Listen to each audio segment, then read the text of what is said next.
chers petits observateurs, c'est pas mercredi, il n'est pas 18 h et vous n'êtes pas sur POA, mais vous êtes place Saint-Georges, j'ai beaucoup de chance. J'ai Didier qui est venu jusqu'à moi, jusqu'à la place Saint-Georges, vous la connaissez si vous suivez POA, pour me montrer le maquis et pour qu'on parle d'écran surtout en fait. Mais ça me fait vraiment plaisir de te voir. Merci de venir jusque là avec cette Ford Mach-E. Voilà, qui n'est pas encore sorti évidemment, mais voilà, dans quelques mois ils commencent à livrer leur premier exemplaire. Alors, moi je suis venu te voir parce que Julien, tu fais partie des rares que j'ai l'impression qui s'intéressent aux écrans, c'est quand même complètement fou. Ah, on en parlait effectivement, enfin sans casser du sucre sur qui que ce soit, c'est même pas le truc. C'est que dans les essais auto, et même moi le premier quand je regarde, on parle pas des écrans, on va juste te dire il y a une diagonale de 15 pouces, au mieux on te dit la définition et ça s'arrête là quoi. C'est vrai que moi ça m'amuse quand on a le temps de se poser et d'essayer les écrans parce que finalement, ok, une voiture c'est un moteur, c'est un châssis, c'est un plaisir de conduite, mais aujourd'hui c'est de plus en plus des écrans parce que quand tu te poses dedans, on va se mettre après à l'intérieur dedans, bah ça prend une place folle quoi. C'est exactement ça. Tesla est un ordinateur sur roue et maintenant on essaye de savoir si les autres constructeurs ont compris ça ou pas. Bah écoute, je t'invite à venir essayer ça à l'intérieur, okay, puisqu'en plus il fait froid et il pleut. Tu te mets où tu veux Julien, c'est ta voiture. Je suis curieux, attends, hop, allez on va rentrer. Ah, déjà, bon ça je pense qu'il vous l'a montré 25 fois mais c'est quand même assez fou. Hop, et ça s'ouvre.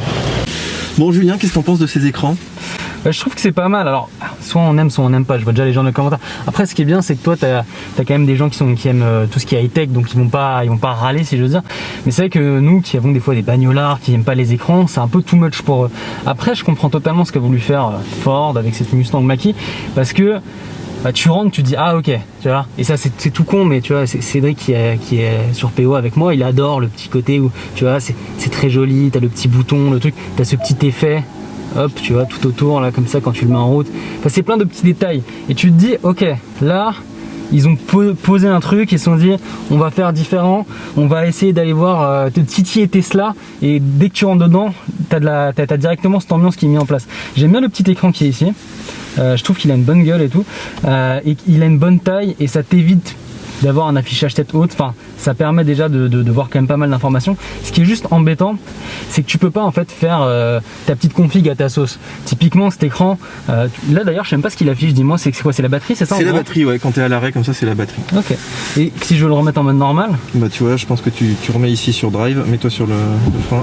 Ok. Hop. Ah bah il faut la démarrer, c'est parce qu'on l'a pas démarré aussi. D'accord. Voilà, elle était un petit peu en mode veille. C'est un petit mode veille, ok d'accord. Ouais, exactement. Et là, ce qui est embêtant, tu me disais soit il y a la nave, soit il n'y a rien d'autre en fait. Mais c'est ça qui en fait, t'aimerais, tu vois, t'es dans une Mustang, t'aimerais, si t'as envie de te faire kiffer, tu mets des vrais compteurs à l'ancienne avec des petites aiguilles et tout. Et dans l'autre sens, si t'as envie d'avoir un truc vraiment en mode minimal, hop, là, la vitesse, t'as envie de l'avoir au milieu, juste avec ça, avec un vrai noir. Bon, c'est dommage qu'ils aient pas fait comme l'e-tron où tu peux vraiment bien personnaliser. Et ce qui se passe chez Ford sur les autres modèles, en fait concrètement quand tu changes, hop, si je dis pas de bêtises c'est là, si tu changes de mode de conduite sur les autres Ford, en fait ça te change toutes les couleurs et ça te change les compteurs et tout. Là même pas, il n'y a rien de très spécifique. Et oui, t'as un petit peu, tu vois, voilà, quand tu bascules sur les modes de conduite, tu changes un petit peu la couleur. Et c'est vrai qu'ici, c'est con parce que il est très bien cet écran, on va en parler je pense après plus en détail, mais tu auras envie, ça reste une bagnole, que sur ton poste de pilotage, tu puisses faire tes réglages comme tu le veux. Et en plus l'écran, je trouve que le fait qu'il soit long comme ça, l'intégration, il est vachement bien, mais tu auras envie d'aller un peu plus loin. C'est vraiment le petit truc au premier abord, tu vois. Ouais, après c'est vrai que ça dépend un peu du positionnement. Là c'est un peu la Mustang à papa, c'est pas forcément c'est typé hyper sport aussi, donc peut-être qu'il y a un petit peu de ça. Mais par contre ça peut venir, tu vois, ils peuvent mettre à jour, ils peuvent proposer des choses, je sais pas s'ils vont le faire, mais en tout cas c'est totalement envisageable. Alors par contre c'est vrai que cet écran là, il y a un vrai effet wow. En fait c'est les seuls, c'est quand même complètement fou, on est en 2021 et ce sont les seuls qui ont des écrans de 15 pouces dans des voitures comme ça. Et puis voilà, bon, vertical ou horizontal, moi je trouve qu'il y a débat, mais globalement ça impressionne quand même quand tu vois ça. Tu te dis ouais, là on a quand même quelque chose qui te permet de gérer toute la partie un peu pénible de l'électrique avec la carto, la liste de bornes, tous les petits réglages là très fins que tu as envie d'avoir, et t'es pas comme sur l'Audi, hein, sur l'e-tron on galère, on a des sous-menus chez Porsche, encore pire, t'as au moins 3 ou 4 niveaux de sous-menus. Donc là c'est quand même clair quoi. C'est sûr qu'avec des bagnoles électriques, enfin on en parlait avant, t'as besoin de savoir un peu tes consos, tes bornes et tout. C'est pas en voulant être geek ou en étant, c'est important parce qu'en fait ça va changer ton voyage, ça va changer ton trajet, donc c'est vachement important. Et effectivement je trouve que sur les écrans qui sont vraiment en mode 16/9 tout en longueur, t'es tout le temps en train en fait de scroller et c'est un peu fatigant. Et là ce qui est pas mal, encore une fois, tu vas le montrer beaucoup mieux je pense aussi demain avec Driss et tout, mais t'as pas mal de raccourcis. En fait, ce qui est bien, c'est quand tu fais un truc, pour aller dans le trajet, tu peux avoir les choses qui sont divisées. Alors, hop, donc là, tu as cette partie-là, il te dit un peu ton éco-conduite. Ici, tu as des petits raccourcis que tu m'as dit, c'est un genre de multitâche intelligent. Et ça, c'est vachement bien, mine de rien. Tu as toujours ta clim. Et avec un seul écran, là, tu as déjà 3 choses différentes. Et tu peux aller encore plus loin de ce que tu m'avais montré. Tu m'avais dit, alors tu vois, là c'est tout con, mais voilà, c'est vraiment ce que je vais montrer. GPS, tu as cette partie-là, tu as la partie ici, tu as ton clavier et tu as encore ta clim. Donc, je trouve, pour des voitures, c'est pas si bête parce que ça te permet vraiment de diviser pas mal de choses. Oui, tu as une hiérarchie ouais, des éléments. Ça. Concrètement, là, si je te, avec un écran qui était tout en longueur, va mettre un clavier, plus ta clim, plus ton truc. Donc je trouve que franchement, c'est pas mal. Oui, puis c'est vrai que sur tout ce qui est navigation, moi je préfère un petit peu la verticale. Mais bon, c'est vrai que l'horizontale de Tesla est quand même bien pensé aussi, donc je pense que les deux ont leur école. Après, ce qui est intéressant aussi, c'est qu'effectivement là, on a la partie clim, comme tu dis, qui bouge pas, et on a quand même pas mal de place. En plus, t'as vu, t'as moyen de le réduire ou de l'agrandir suivant la place que tu veux donner. Et là, en fait, quand t'as une carte comme ça, bah, c'est une tablette, un iPad en fait, et tu peux naviguer comme sur un iPad, tu peux zoomer avec tes doigts. En plus, là, c'est quand même assez réactif, même si c'est pas de l'Apple ou de l'Android, tu vois, mais ça marche quand même plutôt bien.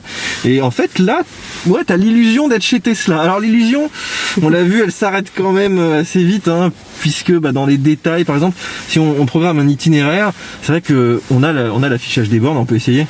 Hop, et là, est-ce que tu me disais, alors je vais pas prendre tes mots, mais par exemple, tu mets Marseille, il va te marquer la rue de Marseille à Paris et pas Marseille. Ça, c'est hyper rigolo, quoi.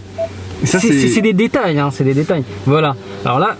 Alors, c'est parce que tu l'as... Ah ok, c'est parce qu'il est enregistré et dans récent, effectivement, il te le propose en premier. Mais en gros, si on n'avait jamais fait cette recherche, le premier truc qu'il te propose, c'est Mars, 22 rues... C'est complètement fou, hein. Ouais. Donc il faut que tu descendes pour, trouver la ville. Voilà, là, t'es dans les villes.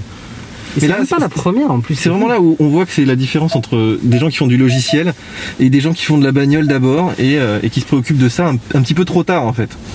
Et là, ce que tu me disais, ce qui est quand même pas mal, on va y aller, c'est qu'il gère quand même toutes les bornes d'une manière assez intelligente.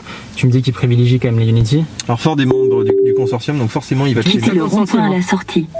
50 centimes quand t'as ton application et tout ça. Là, on descend jusqu'à 30 centimes avec l'abonnement Ford, et sachant qu'il te l'offre pendant 1 an, donc après voilà, il y a quand même un petit abonnement par mois, mais on est autour des prix de Tesla à peu près. Hein. Okay. Donc là, tu vois, il t'affiche quand même bien les bornes. Donc ça, c'est pas mal. Donc t'as les Ionity la plupart du temps. Puis de temps en temps, t'as un truc, tu sais pas ce que c'est. On va aller chez Charge.Inc. Tu vois, tu fais détail. Ce qui est ouf, Charge.Inc, ouvert de 7h à 20h. 20h, c'est fini. Voilà, et on te dit pas ce que c'est, on sait pas la puissance, on sait rien du tout. Ici, alors, en plus, on peut le trouver, la puissance, hein, en recherchant manuellement là-dedans. Mais tu vois, là, par exemple, il manque des choses. C'est-à-dire que ça te met pas en confiance quand tu pars. Tu vas pas dire, tiens, là, je vais prendre le charge point un petit peu bizarre, quoi. Et ça... Tout est là, quoi. Moi je dirais que tout est là, c'est-à-dire que on veut que ça marche à 100% en fait. Et c'est là où Tesla est très bon, c'est-à-dire qu'il connaît exactement la consommation de la voiture, il réadapte en fonction. Ils ont leur borne, donc c'est juste déjà Mais Ionity maintenant, on pourrait imaginer ça. Il y a presque autant de Ionity que de superchargeurs.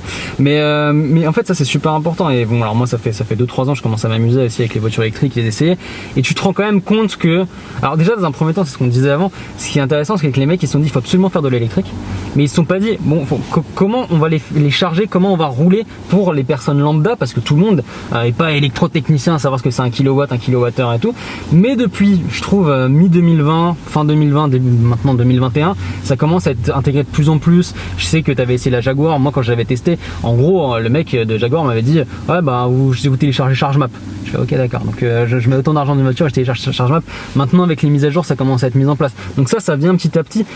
Mais je le dis depuis pas mal de temps, pour moi c'est la clé et c'est ce que Tesla en fait a réussi à faire, parce que c'est une vraie contrainte, il faut enlever cette contrainte et il faut que ce soit simple. Donc là c'est en train de venir petit à petit, et effectivement j'avais fait un road trip électrique il y a 2 ans et demi, j'étais même tombé malade et tout, bref, et c'était au balbutiement des Unity, il n'y en avait quasiment pas, ou elles ne fonctionnaient pas, et c'était une galère, ça partait sur des corridors, des trucs et tout. On a refait avec l'e-tron 1 an après un road trip pareil, 1500 ou 2000 bornes, ça n'avait rien à voir. Et ça a vraiment rebattu les cartes. Et c'est fou en fait, ça en peu de temps. Hein. Et encore une fois, les voitures de manière générale sont quand même bien optimisées. Après, ça dépend des consommations de chaque voiture. Mais la vraie différence, ça va se jouer sur les bornes. C'est ça qui fait que, ok, tout le monde ne fait pas 500 bornes tous les jours. Mais pouvoir te dire, ouais, bah, je peux le faire et je vais pas être en galère, c'est quand même important, quoi. Exactement. Et puis surtout, quand tu programmes ton trajet, là, moi je me suis fait avoir plusieurs fois. Et ben, si tu rates ton Unity, c'est quand même très compliqué parce que le suivant il peut être à 200 ou 250 km. Ouais. Donc aujourd'hui il faut un système fiable. Souvent l'autonomie presque d'une voiture électrique sur l'autoroute, quoi. Donc, exactement. Et c'est pas comme, enfin, il y a un vrai problème de borne en France, mais je dirais que si le logiciel est pas bien fait, ça crée une deuxième contrainte finalement. Ouais. Bon Julien, la grosse question en ce moment c'est est-ce que Apple va faire une voiture? Moi je pense que oui. Avec qui ils vont le faire, on le sait pas. Quand ils vont la faire, on sait pas. Quel type de voiture, est-ce qu'elle va être full autonome, etc. Mais en tout cas moi je trouve le sujet intéressant puisque tu vois on commence à voir les Amazon, Google, Apple, même tu vois Google arrive quand même pas mal avec Android Automotive. Et est-ce que ces géants-là finalement ils pourraient nous faire le coup de Nokia, tu vois, revenir, arriver en disant hey, papa est là, écoutez je vais vous apprendre ce que c'est que l'électrique, ce que c'est que la voiture autonome, et puis vous allez être des simples sous-traitants finalement d'Apple. Toi t'y crois à cette hypothèse-là ou tu penses que l'automobile c'est quand même un monde Il faut que je fasse attention à ce que je dis, hein, c'est Mac Forever, donc là quand même faut faire gaffe. Honnêtement, enfin déjà je trouve ça hyper intéressant parce que ça reste très compliqué de faire une voiture, faut pas. Mais on se rend de plus en plus compte qu'avec des fournisseurs, avec certains types de packs batterie, avec des moteurs, ça devient de plus en plus, c'est ce qui se passe beaucoup en Chine, hein, ça commence à être possible de faire un genre d'assemblage, tu vois. Donc après, il va falloir qu'ils travaillent avec les bons mecs et tout. Je sais pas, parce qu'en fait le vrai truc d'une voiture, c'est que t'as pas que le côté roulé, t'as aussi le côté design, tu vois, c'est important. T'as l'intérieur, t'as les matériaux, la qualité perçue, et tout ça, mine de rien, c'est compliqué de faire une bagnole, tu vois. On pourrait dire Apple, ils ont quand même des technos de batterie, tu vois, avec les ordinateurs, les téléphones. Ils ont toute la partie software, l'IA. Et surtout, enfin, quand tu vois leur nouvelle puce, ils peuvent faire des trucs de malade, qui consomment pas trop. Voilà, donc ils peuvent essayer de faire peut-être un truc efficient en software. Voilà, ils sont très très bons. Ils vont te faire un truc qui sera très simple, très intuitif. Maintenant, en fait, ça va être sur le design. J'ai pas non plus trop peur parce que voilà, ils font des beaux téléphones, des beaux Mac et tout. Maintenant, il faut que tout le package aille bien. Et encore une fois, le second truc des voitures électriques, et ça va être pareil pour Apple. En gros, Tesla, c'est bon. Ils ont tout. Ils ont tout leur univers, tu vois. Donc c'est très facile, c'est très simple, t'as même pas besoin de te poser de questions, t'arrives avec ton chargeur, le truc s'ouvre, c'est débité sur ta carte, t'as rien à faire. Là, en gros, t'as Unity avec plein de marques qui ont mis plus ou moins de l'argent dedans, et par rapport à ça, tu payes plus ou moins cher. Voilà. Est-ce que Apple va faire ses propres bornes, histoire d'avoir vraiment une expérience utilisateur de A à Z? Est-ce qu'ils vont se rattacher à Unity, mais en même temps, ça va peut-être les faire chier, parce que il y a déjà 25 000 marques dedans. C'est ça aussi qui va être intéressant, parce que c'est pas que la voiture, et c'est là où se fait toute la différence, c'est l'expérience, la charge, ce qu'on parle, le software. Donc, l'écosystème, hein, tout ce qu'a compris Elon Musk avant tout le monde là-dessus. Et c'est là parce que effectivement Tesla est là depuis 10 ans, fait son truc. Il y a quand même plein de marques qui se mettent avec Unity et tout. Eux, est-ce qu'ils vont vouloir se dire ouais bon c'est un peu sur 22 minutes Unity, on va faire nos propres trucs? Je sais pas, c'est ça qui va être intéressant. Mais on le disait presque en off, on a une chance incroyable d'être dans cette période. Ouais. Incroyable. Mais c'est génial, c'est hyper intéressant. Tous les 4 matins, t'as un nouveau truc. Les Chinois, c'est fou tout ce qu'ils font, tu vois. On n'en parle pas assez en Europe et nous, on adorait essayer beaucoup de voitures chinoises parce que il y a des technologies, des trucs qui vont très très loin. Mais c'est une époque vraiment. Oui, puis c'est très amusant de voir à quel point la tech, finalement, tu vois, une voiture et après ça tu vois, on teste la Mustang là sur un site tech parce que ça intéresse Ford aussi d'avoir ce retour-là qui eux ont pas forcément quand ils envoient ça à des testeurs automobiles un petit peu classiques.